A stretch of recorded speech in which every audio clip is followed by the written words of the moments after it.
My classmate, Cassandra Romano, and I had the same taste in men. To be more precise, she wanted every man who showed interest in me. According to Cassandra, I was too innocent. Too sheltered. Too stupid to understand how powerful men thought. Whenever I started dating someone, she offered to test his loyalty for me. Then she sent him provocative photographs. She whispered things about me. She told him I was boring, controlling, and inexperienced. Once he took the bait, she climbed into his bed. Afterward, she would stand in front of me with a smug smile. "See, Alessia? I told you he couldn't be trusted." She always said the same thing. If it weren't for me, men like him would have fooled you 100 times. I hated her. But for years, I couldn't prove that she was doing it deliberately. This time, I decided to give her the perfect man. The most powerful man in New York's underworld. A man she had dreamed about for years. Dante Moretti. What Cassandra didn't know was that Dante was not my future. He was bait. And I had prepared him especially for her. That afternoon, Cassandra sat across from me in the Columbia University library. She held up her wrist. A limited edition Patek Philippe glittered beneath the sunlight. "This watch looks so much better on me." The pen in my hand nearly snapped. Luca Santoro had given me that watch 1 month earlier. At least, that was what Cassandra believed. "Oh, right." She smiled innocently. "This used to be yours." My jaw tightened. "Cassandra. Luca gave it to me last night." She interrupted me before I could finish. "He said it suits my personality better." The students sitting near us immediately began whispering. Brooke leaned closer to Madison. "Here we go again." Madison looked at Cassandra with admiration. "She really is a good friend. She keeps exposing all those terrible men for Alessia." Chloe nodded. If Cassandra didn't test them, Alessia would probably marry the first rich guy who smiled at her. I dug my nails into my palms. Cassandra tilted her head. Her eyes were full of fake sympathy. "Don't be angry, Bella." She always called me Bella when she wanted to humiliate me. "I was only protecting you." "By sleeping with my boyfriend? You're too sweet. You don't understand men like Luca." She sighed dramatically. "They're sharks." Her fingers brushed over the watch. "If I hadn't tested him, he would have broken your heart later." The truth was that Cassandra had sent Luca the same picture she had sent every other man I dated. She was lying half naked on black silk sheets. The message beneath it read, "Do you want to know how boring Alessia really is?" Luca had pretended to respond. He had taken her to dinner. He had allowed her to believe that she had stolen him. He had even given her the watch. What Cassandra didn't know was that the watch contained a listening device and a location tracker. Every conversation she had while wearing it was being recorded. But I couldn't reveal that yet. Revenge required patience. Suddenly, the whispers inside the library became louder. "Oh my God. Is that Dante Moretti? What is he doing at Columbia?" Everyone rushed toward the windows. A black Cadillac had stopped near the library steps. Dante Moretti stepped out. He wore a perfectly tailored black suit. 2 armed bodyguards followed behind him. Dante was only 31, but he already controlled most of New York's private ports, nightclubs, and security companies. Publicly, he was the CEO of Moretti Biotech. His company claimed to be developing treatments that could slow human aging. Privately, his family controlled half of the city's underworld. Politicians avoided offending him. Businessmen begged for meetings. Women competed for a single glance. Cassandra had spent years trying to get close to him. She had attended his charity galas. She had followed him to private clubs. She had even convinced her father to invest in one of his companies. Dante had never once acknowledged her. Now he was standing outside our library. Cassandra immediately straightened her back. She adjusted her hair. What is he doing here? I packed my books. Then I went to the bathroom and carefully reapplied my makeup. Lipstick. Eyeliner. Highlighter. Every movement was precise. This wasn't makeup. It was war paint. When I stepped out, Cassandra was waiting near the door. Where are you going? She blocked my path. Didn't you just break up with Luca? Who are you meeting?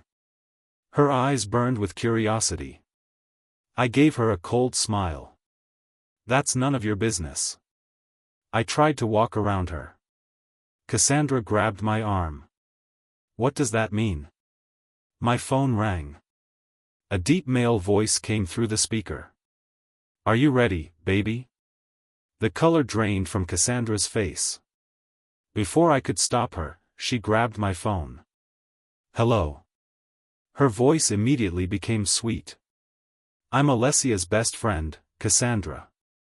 She's still getting ready, so perhaps you and I can talk first. The voice on the other end became cold. Put her back on the phone. Cassandra's smile stiffened. I only wanted to introduce myself. Now. One word. That was all it took. Her hand began trembling. She gave the phone back to me. Sorry, I said softly. I'll be outside in a minute. Dante's voice warmed immediately. Take your time. I'm waiting. I ended the call. The hallway had become completely silent. Cassandra stared at me. Your date is Dante Moretti? I smiled. Yes. No way. Brooke was the first person to speak. She laughed loudly. Alessia, you need to stop lying. Madison folded her arms. A man like Dante Moretti would never date a scholarship student. Chloe looked me up and down. You can barely afford designer shoes. The women Dante dates are actresses, heiresses, and supermodels. Cassandra quickly recovered from her shock. She placed one hand on my shoulder. Bella, I understand. Her voice was full of fake concern. What Luca did must have hurt you. I looked at her hand. She slowly removed it. But inventing a relationship with Dante Moretti won't make Luca jealous. I said nothing. Explaining myself would only make me look desperate. I picked up my bag and walked toward the library doors. Cassandra called after me. Alessia, stop embarrassing yourself. I pushed open the glass doors. Dante stood beside the Cadillac, looking at his phone. He looked up when I appeared. A private smile touched his lips. There you are. He walked toward me. His arm slid around my waist. Then he kissed my forehead. Behind me, several girls gasped. Dante opened the car door. Ladies first. Before getting inside, I glanced back. Cassandra, Brooke, Madison, and Chloe were standing behind the library windows. All four of them looked stunned. Cassandra looked furious. As the car pulled away, Dante handed me a glass of water. How did she react? Exactly as expected. She took the watch. Yes. Good. The warmth disappeared from his voice. The transmitter is working. I looked at him. Dante Moretti was dangerous. That was not an act. He had agreed to help me because our interests temporarily aligned. Several patients connected to the Romano family's clinics had disappeared. Those same patients had later appeared in secret files belonging to Moretti Biotech. Cassandra's father owned the clinics. Dante claimed he wanted proof that the Romanos were selling patient information without his knowledge. I pretended to believe him. Dante believed he was using me to expose Cassandra. Cassandra believed she was stealing Dante from me. Neither of them knew that Luca and I were investigating both families. "There's a private dinner at the Metropolitan Museum tonight," Dante said. "Why?" "My company sponsored a new exhibition." His fingers moved slowly over mine. "You need to be seen with me." I understood. The more public our relationship became, the harder Cassandra would try to steal him. That evening, Dante brought me to the museum. It was closed to ordinary visitors. Only politicians, billionaires, and members of New York's oldest families had been invited. The museum director greeted Dante personally. "Mr. Moretti, welcome." Dante kept one hand against my waist. He led me through the exhibition. Champagne flowed. Priceless paintings covered the walls. Dante stopped in front of a Monet. "Water lilies," he said. "Painted in 1919. I pretended to be impressed. "It's beautiful. The current value is around $80 million. My eyes widened. "That's insane. If you like it, I'll buy it." His lips almost touched my ear. I knew he was performing. So was I. But the warmth of his breath still made my body tense. Before I could answer, my phone rang. "Cassandra." I declined it. She called again. I declined it again. The third time, I turned off my phone.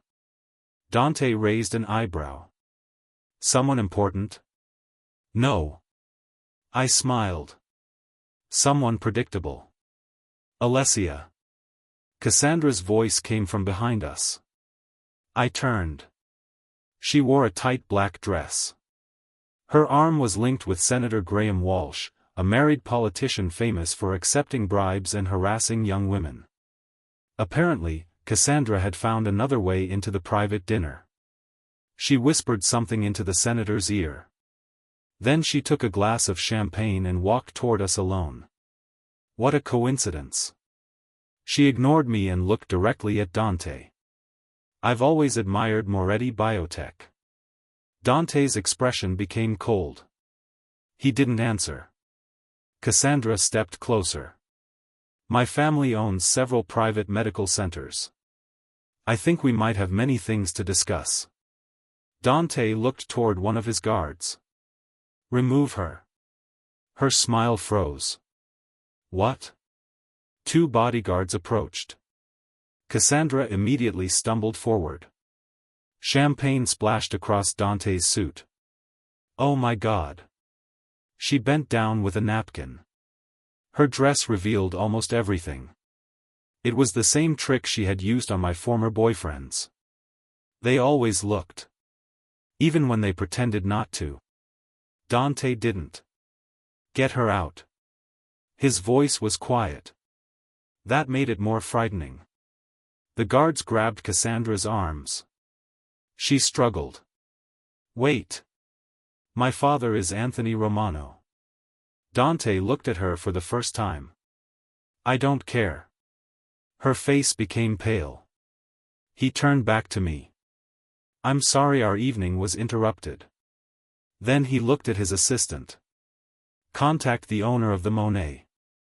The assistant immediately reached for his phone. "Purchase it." I widened my eyes. "You're buying it?" Dante touched my cheek. "No one ruins your night." The guests around us stared. Cassandra stopped struggling. Her expression was filled with jealousy and disbelief. She had watched 5 men choose her over me. Dante had just spent $80 million to humiliate her. As the guards dragged her away, her eyes remained fixed on him. I knew that expression. She was no longer embarrassed. She was obsessed. 3 weeks later, Dante brought me to the Moretti estate. The mansion stood outside Manhattan, surrounded by iron gates and armed security. Crystal chandeliers hung from the ceilings. Original paintings covered the walls. Dante had told me it would be a private family dinner. When we entered the grand hall, a woman appeared at the top of the staircase. "Dante." Cassandra descended slowly. She wore a silver gown. For 1 second, I allowed real shock to appear on my face. What is she doing here? Dante squeezed my hand. The Romano family invested in our newest medical project. Cassandra reached us. She smiled at me. Long time no see. Then she turned toward Dante. She pulled up her sleeve. The skin on her arm was unnaturally smooth. A small scar and a mole that had always been there were gone. The results are incredible. She looked at him with open admiration. Your youth therapy really works. I stared at her arm. Dante's company claimed it was developing a serum that repaired damaged cells. Public trials were still years away. What did you give her? I asked. Only a small demonstration dose. Dante looked uncomfortable. Her family agreed to become an outside investor. Cassandra leaned closer to him.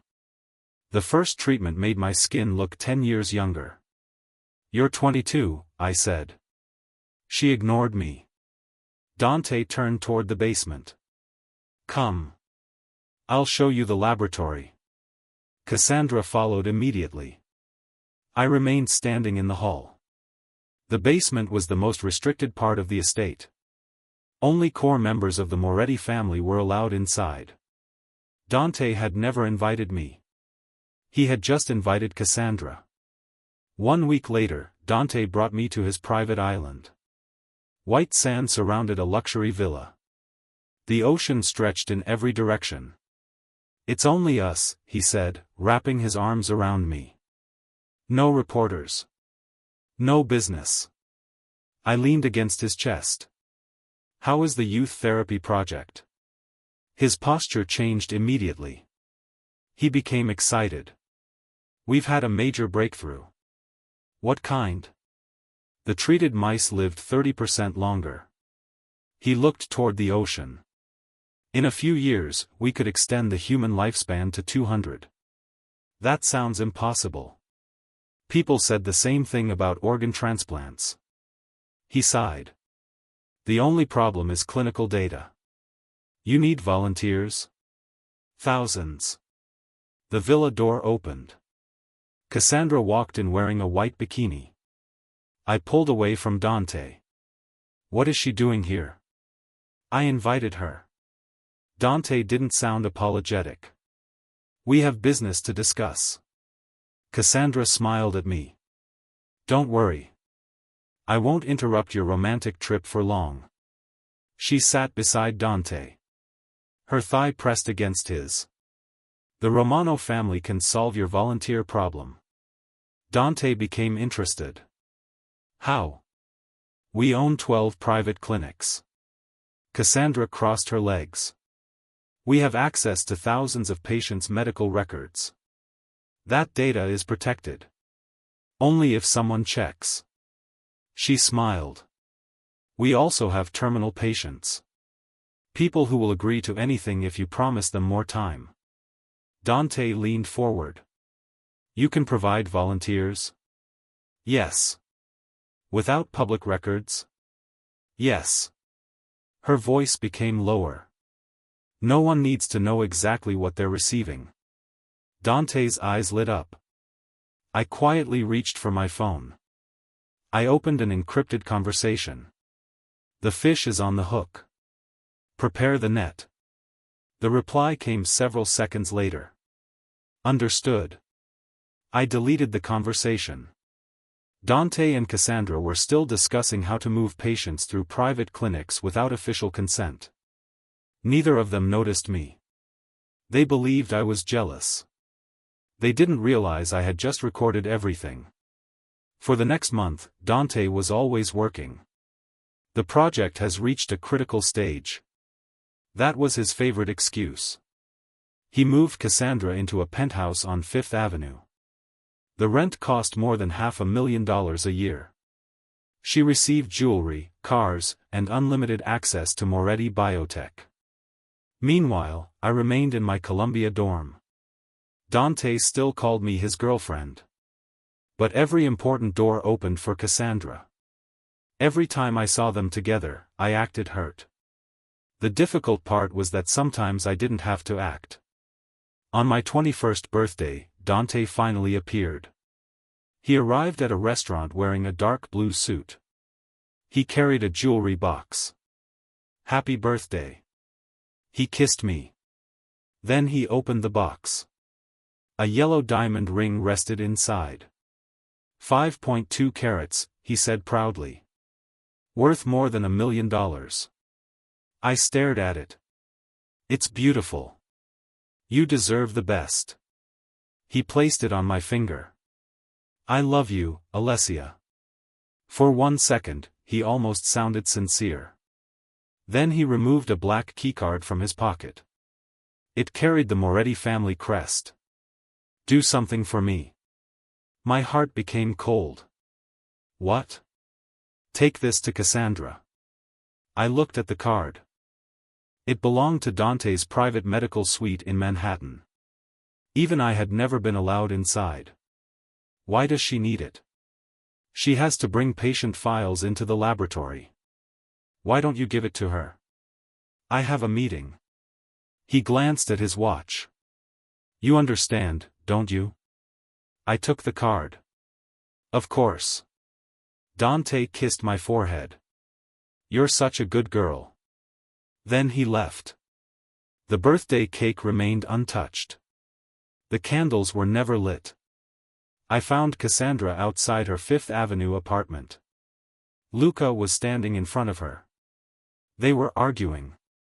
Have you lost your mind? Luca demanded. That serum is dangerous. Cassandra pulled her arm away. You don't know anything. I know people have died. You're jealous. She laughed. Dante gives me everything you never could. Money? Power. She lifted her chin. Status. Access. A future. What about Alessia? Cassandra smiled. She has already lost. Luca grabbed her wrist. You will regret this. No. She leaned closer. I know how to keep a powerful man. A black Cadillac stopped nearby. Dante stepped out. His expression darkened when he saw Luca. What is happening? Cassandra's face immediately changed. She became frightened and vulnerable. He's been following me. Dante looked at his bodyguards. Remove him. The guards attacked Luca. He didn't fight back. Blood appeared at the corner of his mouth. Cassandra threw herself into Dante's arms. I was so scared. Dante held her. You're safe. He led her into the building. He didn't look at me once. I stood beneath the streetlight, holding the keycard. When the Cadillac disappeared inside the underground garage, a bloody hand grabbed my wrist. Luca pulled me into a dark alley. My hurt expression vanished. His did too. He spat blood onto the ground. Then he smiled. My princess. His voice was low and intimate. Did you enjoy the show? I glared at him. You allowed them to hit you too hard. It had to look convincing. You could have blocked the second punch. And make Dante suspicious? Luca wiped his mouth. No. I took a tissue from my bag and pressed it against his lip. You're bleeding. I've had worse. Don't be dramatic. He looked at the diamond ring on my hand. His smile disappeared. He gave you that? It contains the scanner you designed. I still hate seeing his ring on you. You gave Cassandra my watch. That was different. How?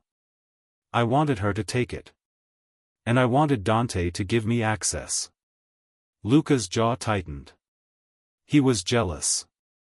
That should not have pleased me. But it did. For nearly 6 months, Luca and I had pretended to break up. Before that, we had never officially dated. Not publicly. Our families had hidden our relationship for years. Luca Santoro was the eldest son of another powerful New York family. He was also the only man I had ever truly trusted. Cassandra believed she had stolen him from me. In reality, he had been the first trap. The Patek Philippe on her wrist had recorded dozens of meetings with politicians, doctors, and members of the Moretti organization. Luca looked at the keycard in my hand. That gets us into the medical suite. Yes. Dante gave it to you willingly? He told me to deliver it to Cassandra. Luca laughed coldly. He thinks you're harmless. Everyone does. Not me. His hand touched my cheek. You're the most dangerous person in this city. I looked at the blood on his shirt. Can you still enter the building? Yes. Tonight? The access code will reset tomorrow. He took the keycard from me.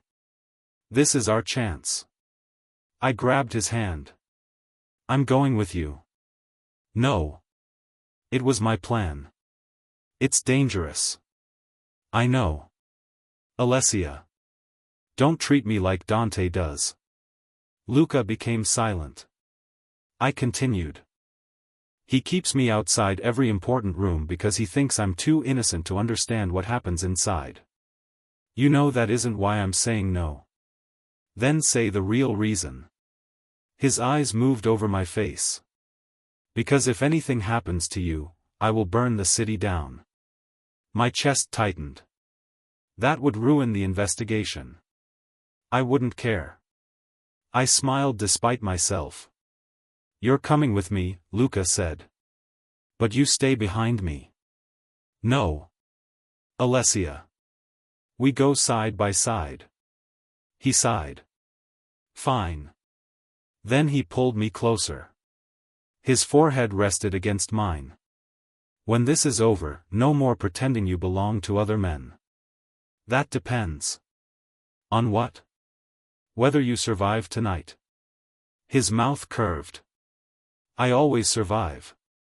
At 2 a.m, Luca and I entered Dante's private medical suite. It occupied the top 3 floors of a building near Central Park. From the outside, it looked like a luxury wellness clinic. Inside, it was a prison. The black keycard opened the first security door. The diamond ring Dante gave me scanned the electronic locks. The small device hidden beneath the stone copied every access code. Luca disabled the hallway cameras for 90 seconds. Move. We entered the restricted level. The air smelled like disinfectant. There were no windows. A row of private rooms stretched along the corridor. Each door had a number instead of a name. I looked through the glass panel of the first room. An elderly man lay unconscious on a hospital bed. His arms were covered with injection marks. A monitor displayed his heart rate. Beside his bed stood a bag labeled Whitey, 7 Cellular Regeneration Protocol. I moved toward the next room. A woman was restrained beneath a white blanket. Her skin was covered in dark marks. Her medical file said she had entered a Romano clinic for late-stage liver cancer treatment. Instead, she had been transferred to Dante's laboratory. She never consented, I whispered. Luca photographed the file. None of them did. There were 17 patients on that floor. 6 were unconscious. 4 were too weak to speak. 3 rooms were empty. The file said the patients had been deceased and transferred to private cremation facilities. The last 4 were children. I stopped breathing. A boy who looked no older than 12 was sleeping behind the glass. No. Luca caught my arm. We need the server. They experimented on children. I know. We can't leave them. We aren't. His voice was firm. But if we trigger the alarm now, Dante will erase everything. I forced myself to move. We reached the central laboratory. The keycard opened the door. Inside were rows of refrigerated samples. blood, tissue, bone marrow. A large screen showed the results of the youth therapy trials. At first, the treatment appeared successful. Damaged cells repaired themselves. Skin regenerated. Tumors temporarily shrank. Then the cells became unstable. The subject's immune systems collapsed. Several developed aggressive cancers. Others suffered rapid organ failure. Luca inserted a drive into the main computer. A progress bar appeared. Copying files, 2%. I opened another folder. Patient acquisition records. The Romano clinics had supplied names, diagnoses, and financial information. Cassandra had personally approved the first group. Her digital signature appeared on every file. Then I found a different folder. Subject A01, Cassandra Romano. My heart stopped. I opened it. Cassandra's first injection had not been a harmless demonstration. Dante had made her part of the experiment. Her skin had improved because the serum forced rapid cellular growth. But her blood tests showed early immune instability. The projected outcome was written in red. Expected systemic failure, 6 to 9 months. She's dying, I whispered. Luca looked over my shoulder. He knows. A note from Dante appeared beneath the report. Continue low-dose treatment. Do not inform subject. Her family's clinical network remains essential. I felt no sympathy for Cassandra. Not at first. Then I remembered that she had no idea. She believed Dante had chosen her. In reality, he was using her body and her family. Exactly as she had used everyone else. The copy reached 40%. Footsteps sounded outside. Luca immediately pulled the drive free. What are you doing? We're out of time. The door handle moved. He pushed me behind a storage cabinet. The laboratory door opened. Cassandra entered. She was alone. Her face looked pale. She pressed one hand against her stomach. Then she took a small silver injector from a locked refrigerator. I recognized the label. YT8. An experimental dose.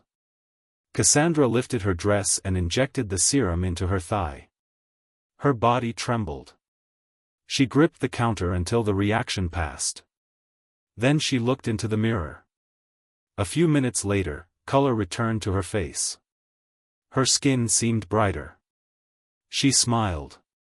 You see, she whispered to her reflection. He chose you because you're better. My stomach turned. She was poisoning herself to remain beautiful. Cassandra opened a drawer. Inside were several patient consent forms. She signed Dante's name. Then she entered a message on her phone. The Patek Philippe on her wrist transmitted every word. The next group is ready. 23 patients from the Queen's Clinic. Dante will owe me everything after this. She left the room. Luca waited 10 seconds. Then he reconnected the drive. The copy continued. 80%. 90. A red warning appeared. Remote access detected. Luca swore. Dante is checking the system. The laboratory lights turned red. An alarm began sounding. The copy reached 97%. Leave it, Luca said. No. Alessia. 98. Footsteps thundered down the hallway. 99. The screen flashed. Transfer complete. I grabbed the drive. Luca threw a small device beneath the desk. Smoke filled the laboratory. We ran toward the emergency stairs. A guard appeared at the end of the corridor. Luca struck him once and took his weapon. We reached the stairwell. The building locked down around us. Metal doors slammed shut. Up or down? I asked. Up. The roof? Trust me. We ran upward. Behind us, guards shouted. We reached the roof. A black helicopter appeared above the building. The side door opened. My uncle, Marco Bellini, leaned out. Jump. The helicopter lowered toward the roof. Gunshots struck the concrete behind us. Luca pushed me inside first. Then he climbed in. As the helicopter rose, I looked down. Dante stood on the roof. His black coat moved in the wind. He looked directly at me. Even from that distance, I could see his expression. He knew. My full name was not Alessia Vale. It was Alessia Bellini. The Bellini family had once controlled more of New York than the Morettas, Romanos, and Santoros combined. My father, Enzo Bellini, had been called the King of the East Coast. 15 years earlier, an explosion destroyed our family estate. My mother and 2 uncles died. My father disappeared. The newspapers said the Bellini Empire had collapsed. I was 6 years old. My surviving relatives hid me. They changed my last name. They placed me in ordinary schools. At Columbia, everyone believed I was a scholarship student with no family connections. Only a handful of people knew the truth. Luca was one of them. His father had helped rescue me from the burning estate. The Moretti family had been suspected of arranging the attack. But we never found proof. Until the medical suite files. Inside Dante's server was a folder labeled Project Bellini. It contained genetic records belonging to my mother. She had suffered from a rare blood disorder. Dante's father had secretly used her medical information in the earliest versions of youth therapy. My mother had discovered what they were doing. She threatened to expose them. 3 weeks later, our estate exploded. The Morettas had killed my family to protect their research. Dante had continued his father's work. The morning after the break-in, I sat inside a secure Bellini safe house. Luca placed the stolen drive on the table. My uncle Marco opened the files. His face became pale. This proves everything. Not publicly, Luca said. The data proves illegal trials, kidnapping, and murder. It proves Cassandra supplied patients. I looked at the screen. But Dante can claim she acted without his knowledge. Marco frowned. He owns the laboratory. He'll say the records were falsified. Luca nodded. We need him to admit it. My uncle looked at me. No. I hadn't said anything yet. He knows I was inside the medical suite, I said. Exactly. He'll contact me. You're done. Marco's voice became hard. The operation ends here. It can't. We have enough to destroy Cassandra and the Romano clinics. What about Dante? We handle him privately. That won't expose the patients. Marco leaned forward. You nearly died last night. So did those children. You are the last direct Bellini heir. And that means what? That your life matters. Their lives matter too. My uncle stood. You sound like your father. Good. That wasn't a compliment. Luca remained silent. I looked at him. You agree with me?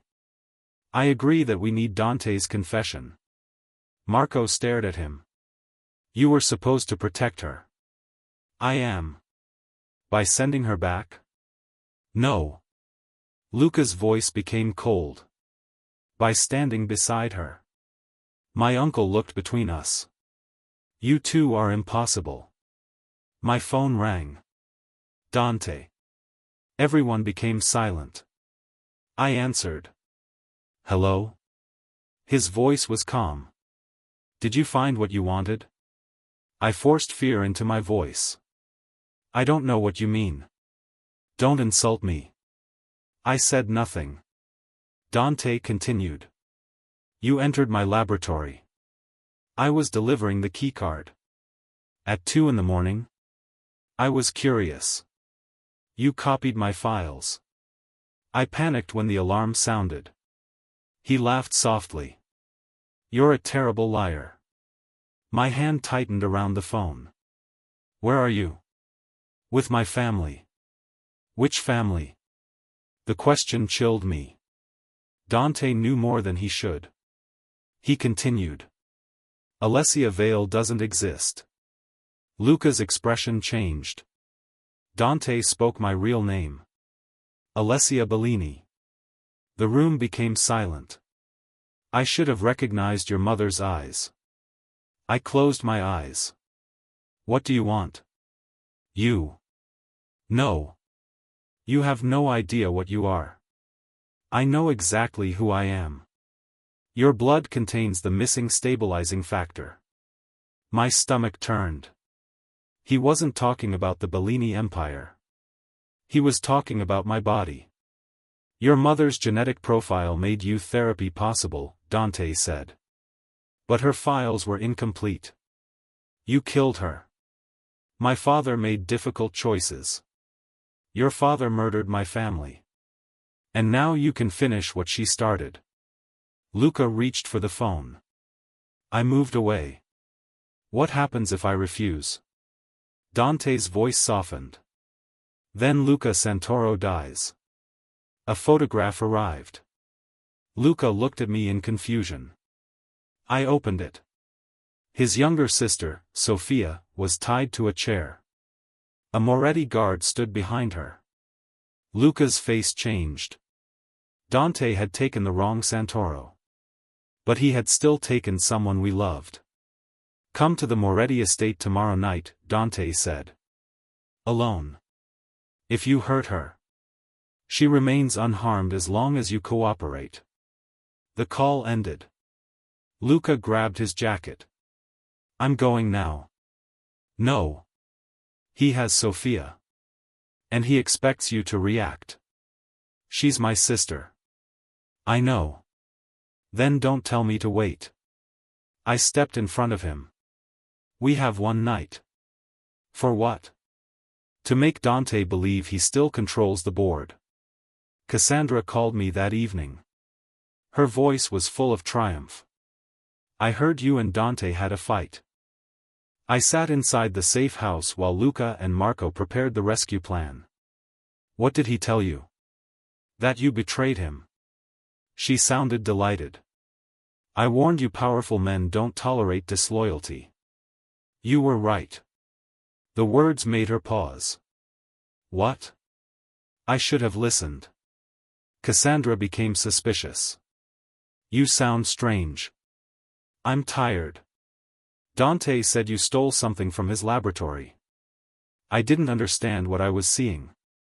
She laughed. Of course you didn't. Her confidence returned.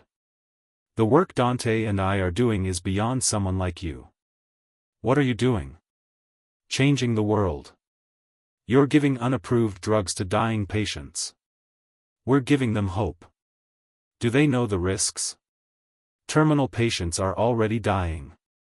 Her voice became colder. At least Dante gives them a chance. And what does he give you? Silence. Then Cassandra said, everything. A penthouse? Yes. Jewelry? Yes. Access? Yes.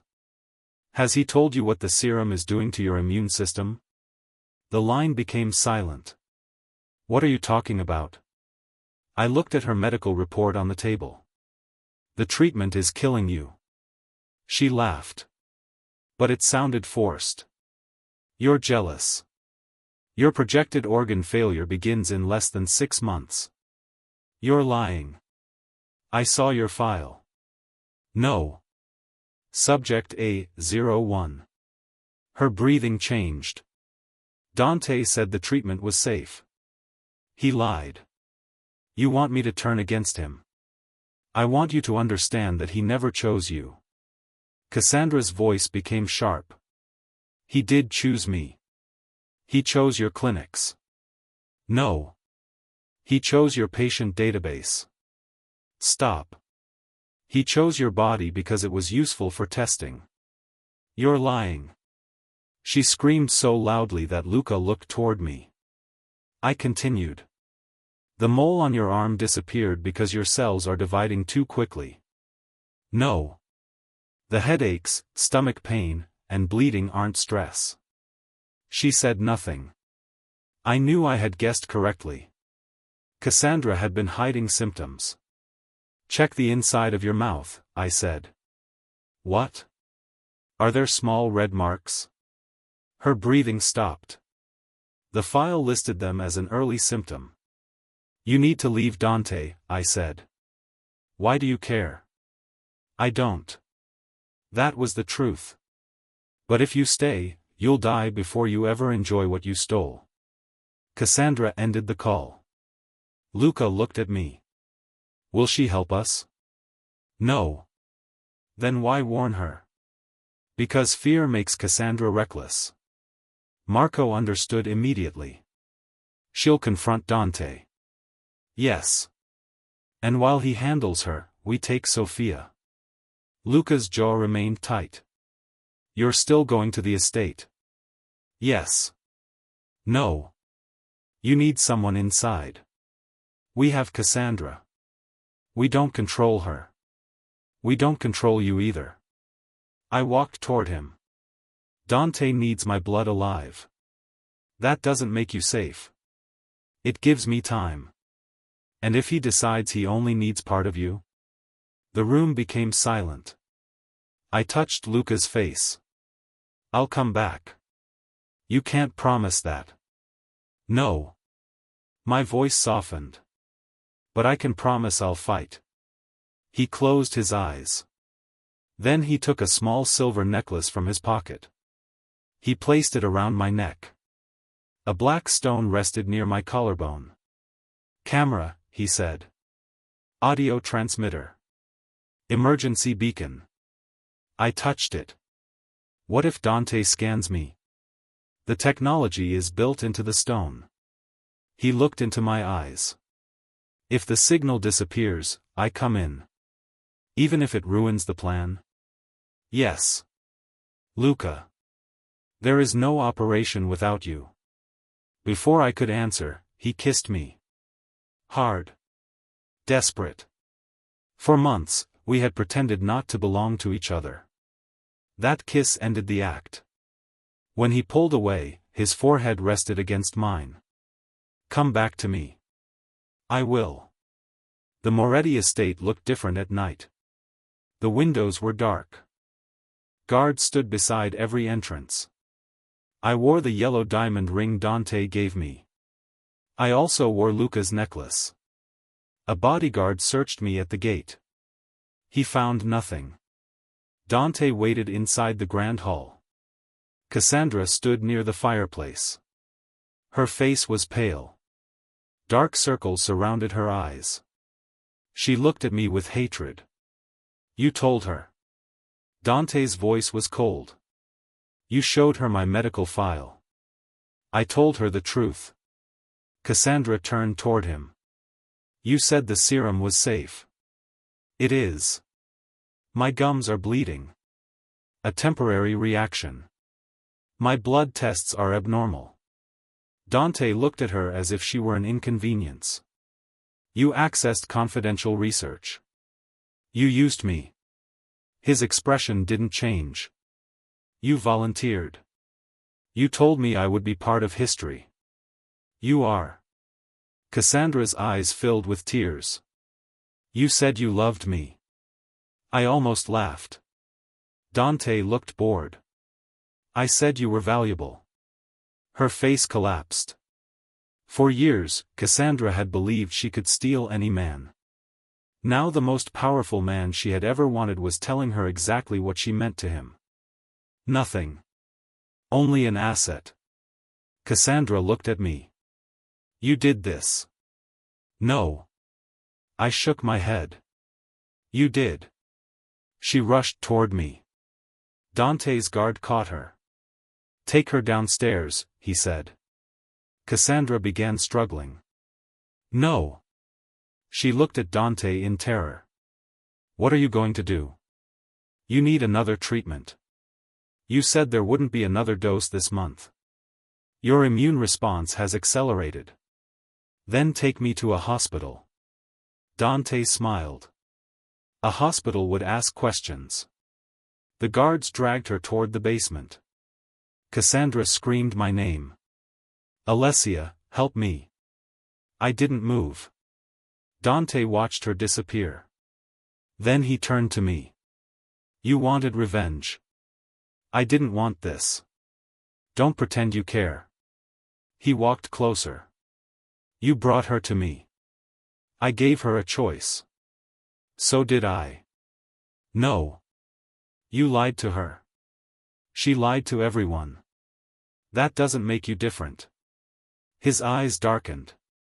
I never claimed to be good. At least that was honest. Where is Sophia? Safe. I want to see her. After the procedure. My heartbeat quickened. What procedure? Dante held out his hand. Come. I didn't take it. He smiled. 2 guards appeared behind me. I had no choice. Dante led me into the basement. The hidden laboratory beneath the estate was larger than the medical suite. Rows of machines filled the room. At the center stood 2 medical beds. Cassandra was restrained on one. Sophia was tied to a chair behind a glass wall. Luca's sister looked frightened, but unharmed. When she saw me, her eyes widened. Dante pointed toward the second bed. Lie down. No. You can cooperate, or I can begin with Sophia. Cassandra twisted against the restraints. What are you doing? Dante ignored her. A doctor approached with a collection kit. We only need blood and bone marrow, Dante said. For now. Then you let Sophia go. When I have enough. You'll never have enough. He smiled. Your mother said the same thing. Rage moved through me. I slapped him. The room became silent. Dante touched his cheek. His expression slowly changed.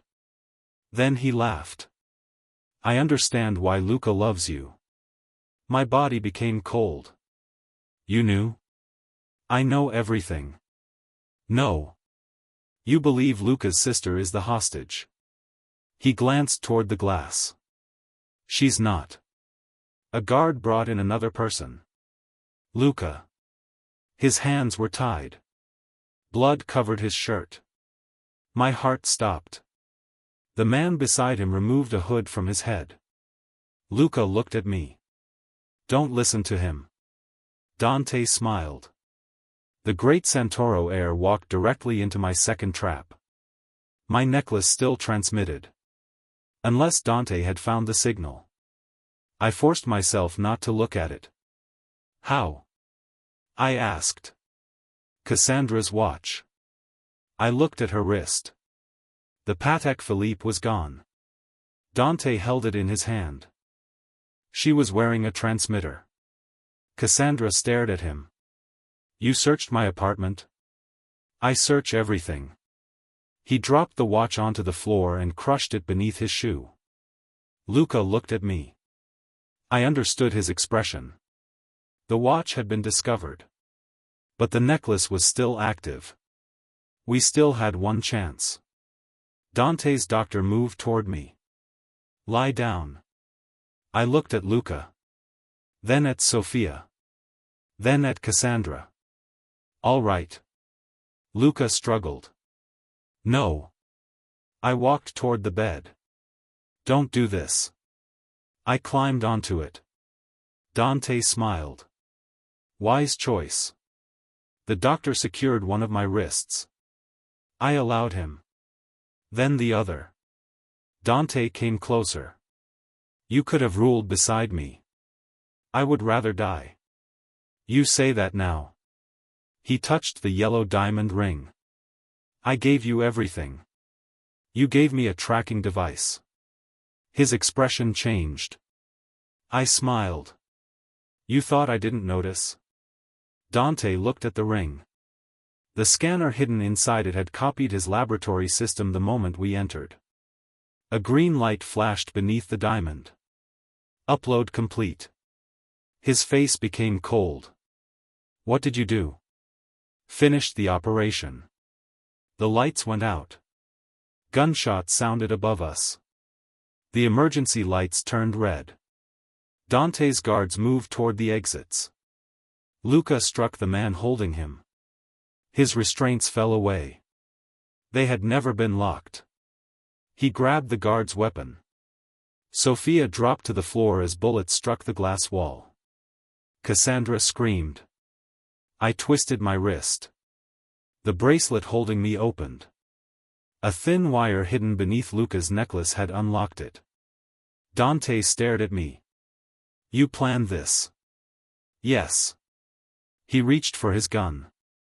I kicked the tray beside the bed. Metal instruments crashed onto the floor. Luca fired. The bullet struck Dante's hand. His weapon fell.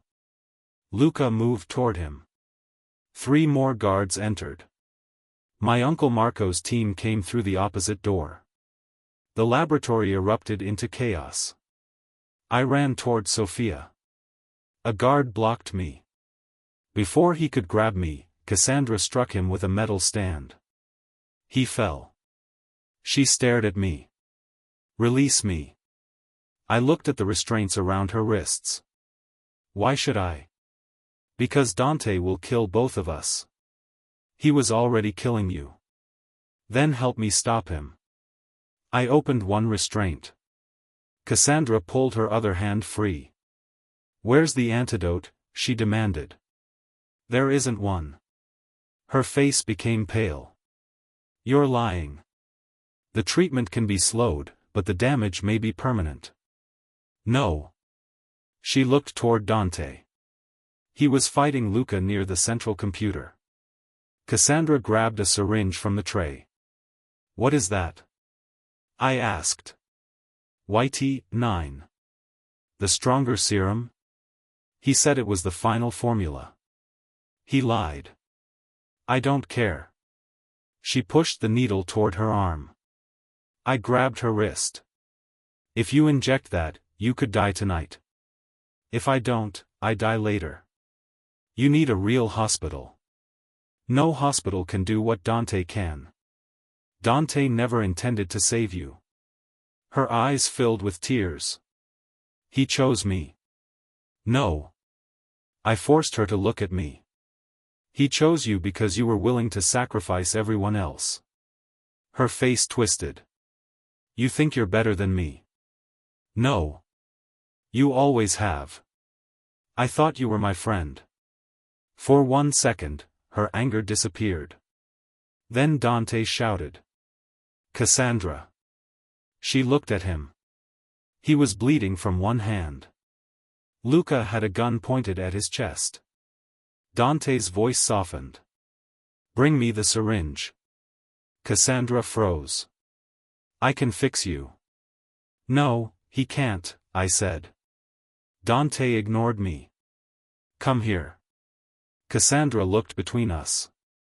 For years, she had wanted a powerful man to choose her.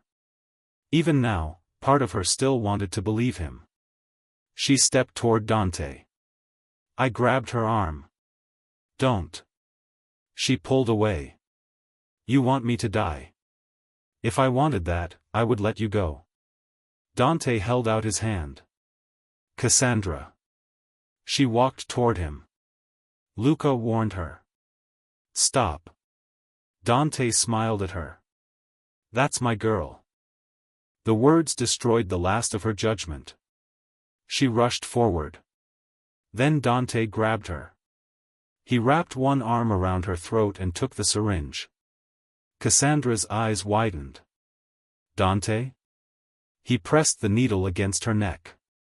Drop the weapon, he told Luca. Cassandra began trembling. You said you would save me. You've already served your purpose. Tears ran down her face. She finally understood. She had never won. Dante had only allowed her to believe she had. Luca lowered his gun slightly.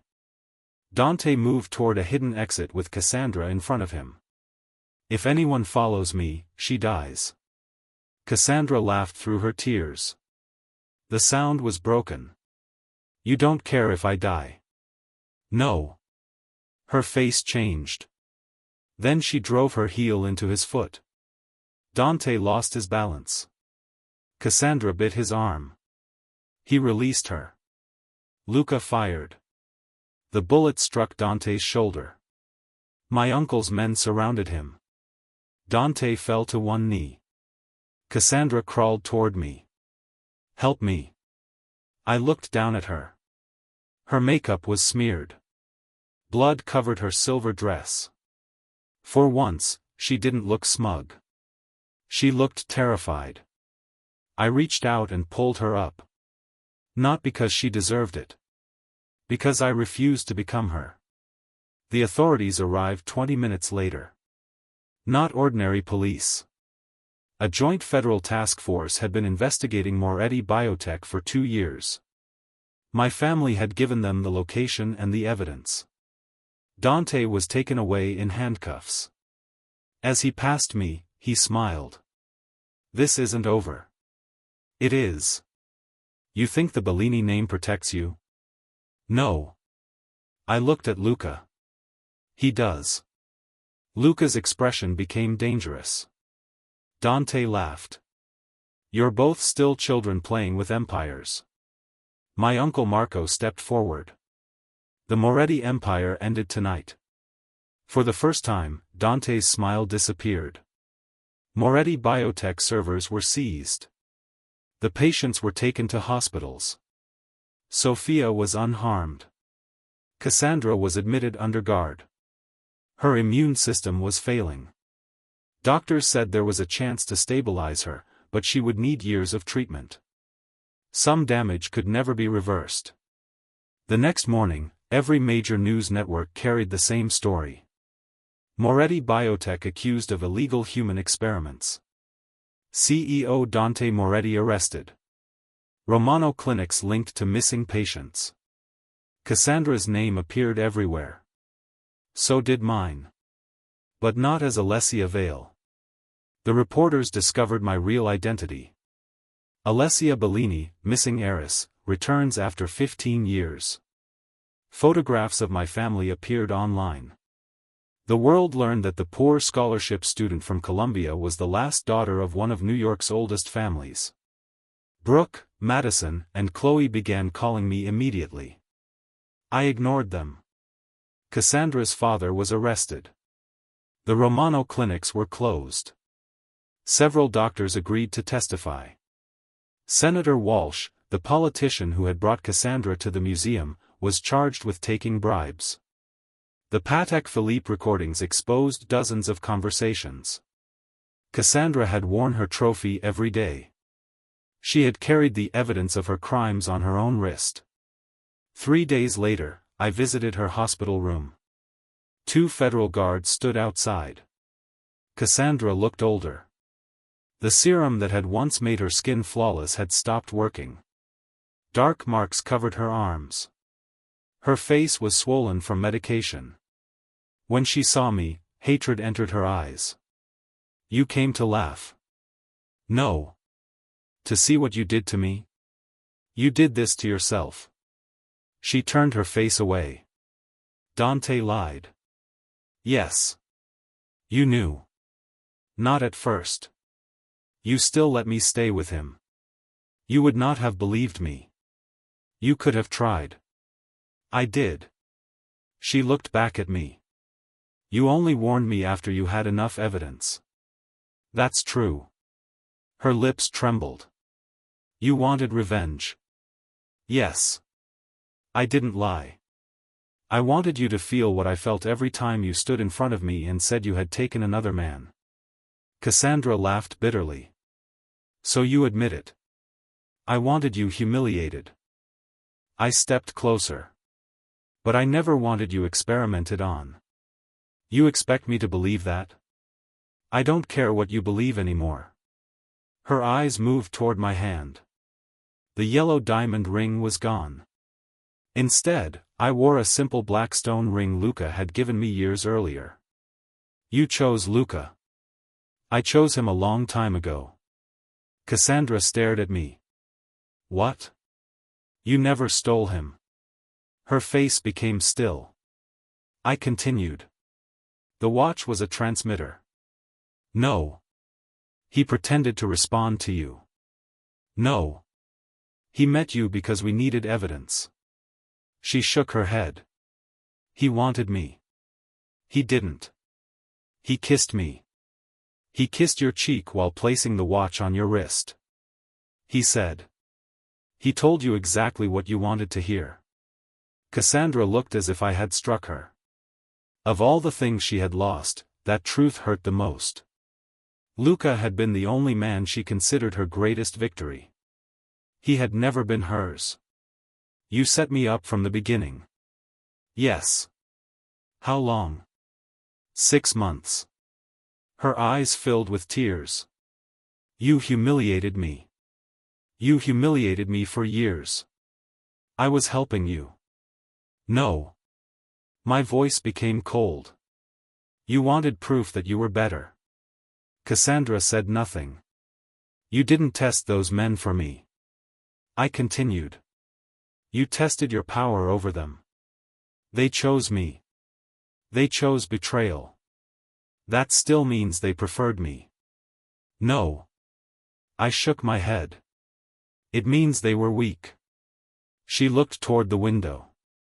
What happens to me now? You testify. Against Dante?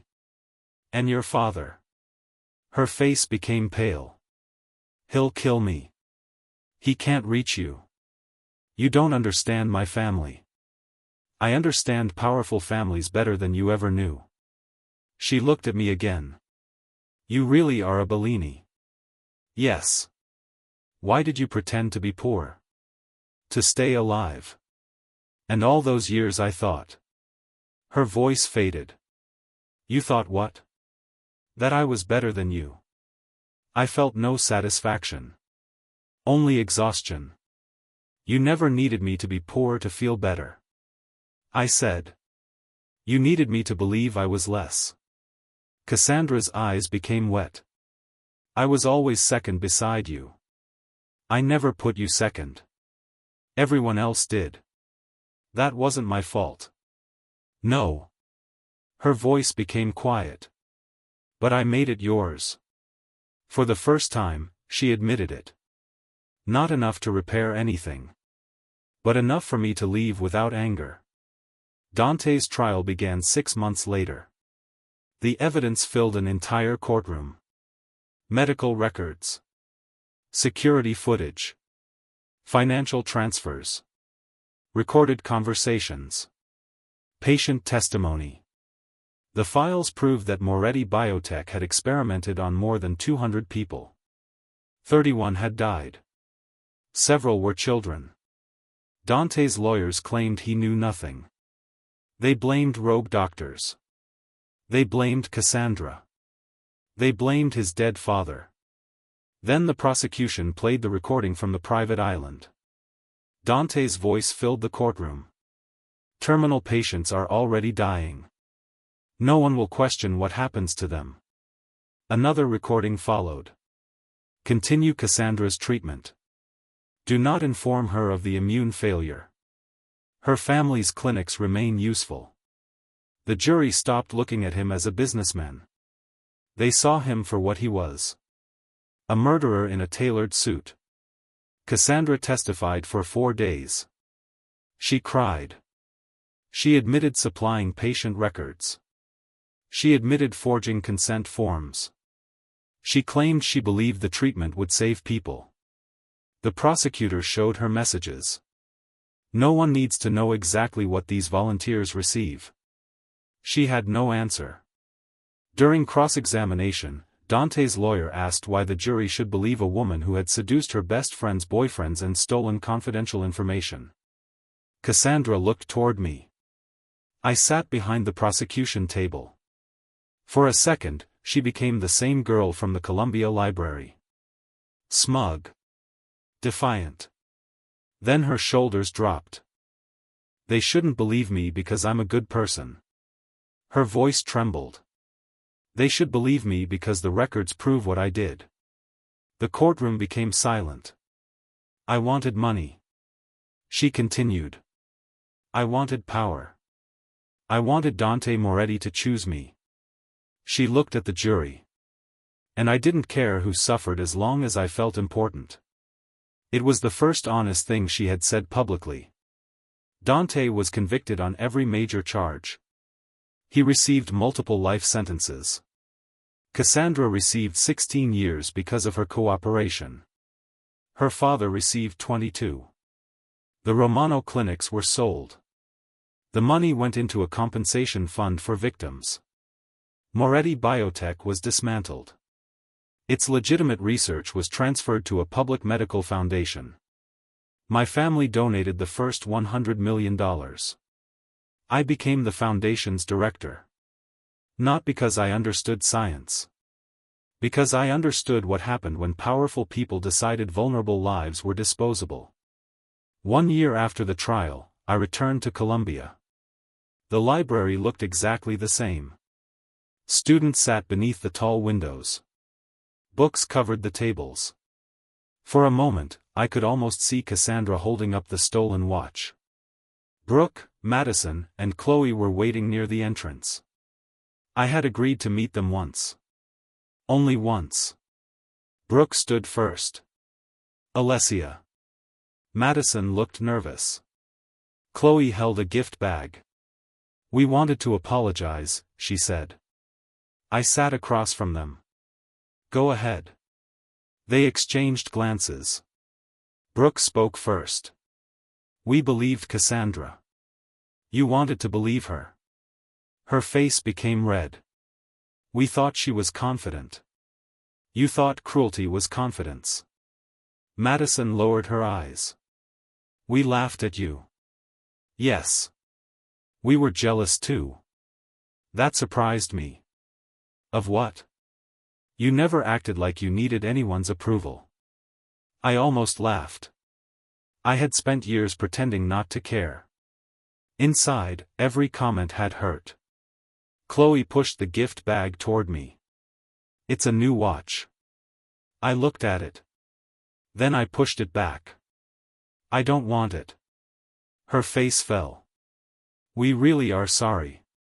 I believe you. Hope appeared in their eyes. But I don't trust you. The hope disappeared. Brooke whispered, can we ever be friends again? No. The answer came easily. Once, I would have worried about sounding cruel. I didn't anymore. Forgiveness doesn't require access. They became silent. I stood. I hope you become better people. Then I left the library. Luca waited outside. He leaned against a black car. Unlike Dante, he didn't arrive with photographers or an army of guards. He only had one driver. When he saw me, he smiled. How did it go? I survived. That bad? Worse. He opened the car door. I didn't get in. What? I looked at the library windows. Do you remember the first day? When Cassandra took the watch? Yes. I remember wanting to drag her away by her hair. You hid it well. I'm very controlled. I looked at the scar near his mouth. The injury from Dante's guards had left a faint line. You allowed yourself to be beaten. For you. You gave her my watch. For the operation. You called her beautiful. That was torture. I folded my arms. Luca sighed. Are we having this argument again? I'm considering it. He stepped closer. I never wanted her. I know. I never betrayed you. I know. I loved you before this began. I know. He touched my waist. Then what is the problem? You still haven't officially asked me. His expression changed. Asked you what? I looked at him.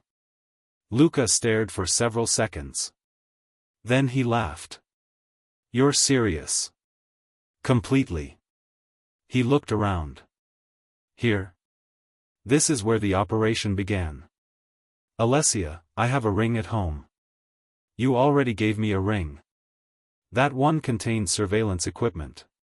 It's romantic. It's government property. I like it. He shook his head. Then he lowered himself onto one knee. Students began gathering near the windows. Just like the day Dante came to collect me. But this time, I wasn't performing. Luca took my hand. Alessia Bellini. His voice became serious. I have loved you since we were 16. My eyes burned. I loved you when you were hiding your name. When you decided to chase a psychopath into his own laboratory. When you made me pretend to date the worst woman in Manhattan. I laughed through my tears. He continued. I will never tell you that you are too naive to understand the world. I will never use protection as an excuse to control you. I will stand beside you even when your plans are terrifying. He smiled. And they are always terrifying. The students behind the windows laughed. Will you marry me? Yes. The answer came before he finished. Luca stood. I wrapped my arms around him. He kissed me as the entire library applauded. For once, I didn't care who was watching. Our wedding took place at the restored Bellini estate. The mansion had been rebuilt on the same land where my childhood home was destroyed. We kept one damaged stone wall. Not as a monument to tragedy. As proof that something could survive fire and become part of a new foundation. My uncle Marco walked me down the aisle. Sophia stood beside me as my maid of honor. She had recovered from the kidnapping, although she still refused to enter dark basements. Luca waited beneath an arch of white roses. When he saw me, his expression softened. The dangerous Santoro air disappeared. He looked like the boy who once sat beside me after nightmares and promised that no one would ever find me. Before giving me away, Marco leaned toward Luca. If you hurt her. I know. Luca sighed. You'll bury me beneath the East Garden. Marco frowned. I was going to say the harbor. The garden is more convenient. Stop discussing my husband's burial at my wedding, I said. Marco kissed my forehead. Then he placed my hand in Luca's. During the vows, Luca looked directly at me. No secrets. He said. Unless national security requires them. The guests laughed. No false relationships. He continued. No more pretending another man owns your heart. You were jealous of Dante, I whispered. Deeply. More laughter. His thumb brushed across my fingers. I choose you when you are Alessia Vale. The girl no one noticed. And I choose Alessia Bellini. The woman the whole city fears. His voice softened. But most of all, I choose the person only I know. My eyes filled with tears. When it was my turn, I took a breath. For years, Cassandra told me I couldn't recognize a man's lies. I looked at Luca. She was partly right. The guests became quiet. I confused attention with loyalty. I confused expensive gifts with love. I thought losing a man to another woman meant she was better than me. Luca squeezed my hand. Then you taught me something. I continued. A loyal man cannot be stolen. He can only choose. And you chose me every time. Even when Luca pretended to leave, every action had protected me. Even when he gave Cassandra the watch, he had never given her his heart. I choose you too. I smiled. Not because you passed a test. Because you never treated love like one. We were pronounced husband and wife. Luca kissed me. My uncle complained it lasted too long. Sophia told him to stop watching. For the first time in my life, I felt completely safe. Not because no one could hurt me. Because I knew I would never face the pain alone. 3 years later, I received a letter from Cassandra. It came from the federal medical prison where she was serving her sentence. Her health had stabilized. The damage caused by youth therapy remained permanent. She would require treatment for the rest of her life. I almost threw the letter away. Then I opened it. Alessia. I spent years believing I wanted your boyfriends. I didn't. I wanted the expression on your face after they chose me. For a few minutes, it made me feel more important than you. Then the feeling disappeared, so I did it again. I told myself I was testing them because admitting the truth would have made me hate myself. You gave me friendship. I turned it into a competition you didn't know you were playing. Dante was the first man who made me feel the way I made you feel. Useful. Replaceable. Stupid. I used to think that was justice. Now I understand it was only consequence. I don't expect forgiveness. I only wanted to say that you were never naive. You were loyal. I mistook that for weakness because I had never been loyal to anyone. I read the letter twice. Then I placed it inside a drawer. I didn't reply. An apology did not erase what she had done. But I no longer needed her to suffer for me to feel whole. That evening, Luca found me on the balcony. Our 2-year-old son was asleep upstairs. Luca handed me a glass of water. Cassandra? I nodded. How did you know? You have the same expression you make when someone irritates you and makes you sad at the same time. That is very specific. I study you. That sounds unhealthy. It probably is. He sat beside me. What did she say? She apologized. Do you believe her? I believe she finally understands herself. That wasn't the question. I smiled. I don't know. Will you answer? No. He nodded. You don't owe her anything. I know. That was one of the most important things Luca had taught me. Love did not mean endless access. Forgiveness did not mean reopening the door. I leaned against his shoulder. Do you regret it? He asked. What? The operation. I thought about Dante. The laboratory. The patients. Cassandra's face when she realized she had never been chosen. No. Not even dating Dante. That part was unpleasant. Luca's jaw tightened. He kissed you. You kissed Cassandra. On the cheek. Dante mostly kissed my forehead. Mostly? I laughed. You're still jealous. I will be jealous when I'm 90. You'll look ridiculous. I'll look distinguished.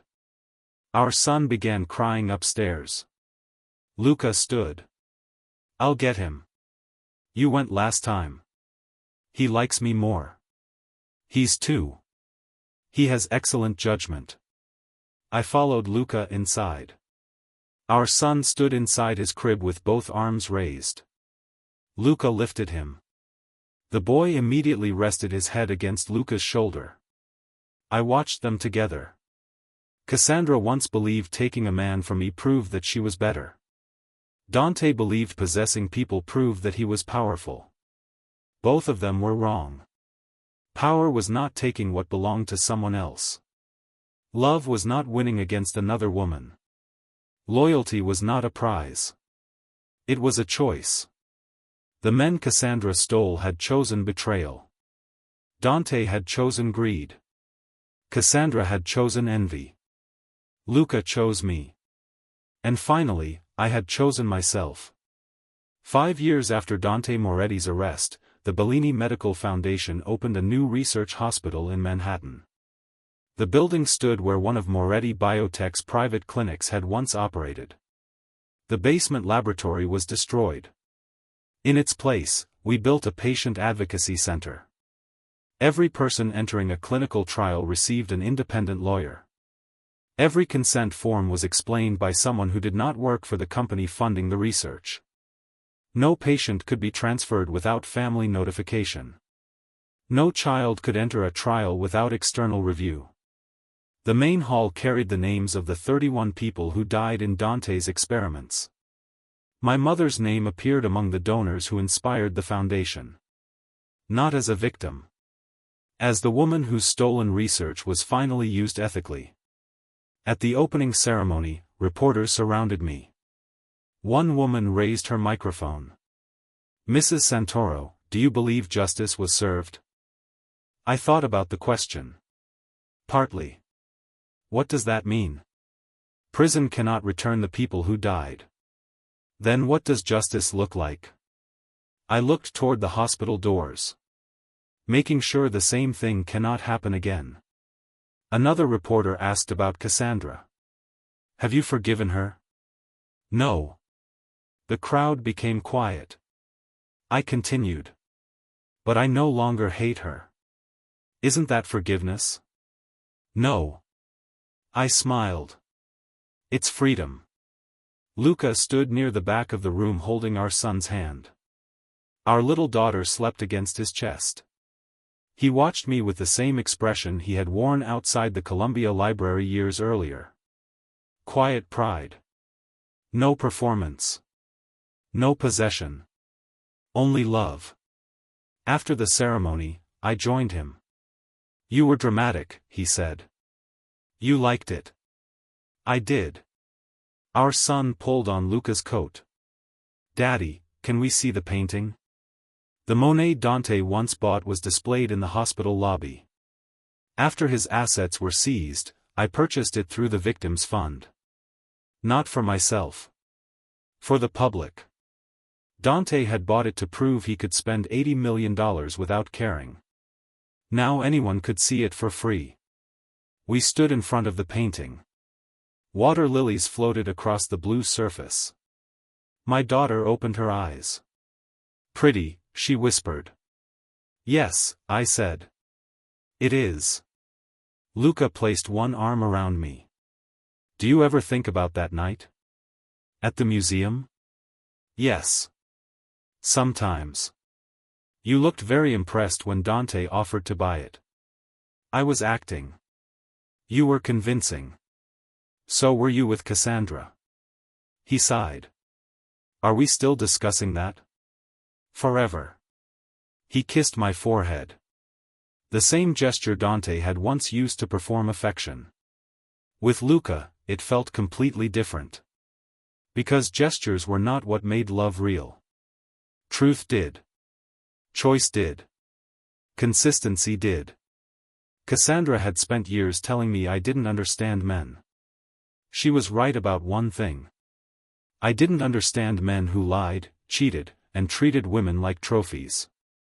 I kept looking for logic where there was only selfishness. But I understood Luca.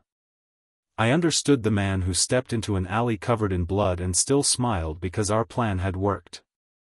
I understood the man who was willing to destroy an operation to save me. I understood the man who asked permission before turning protection into control.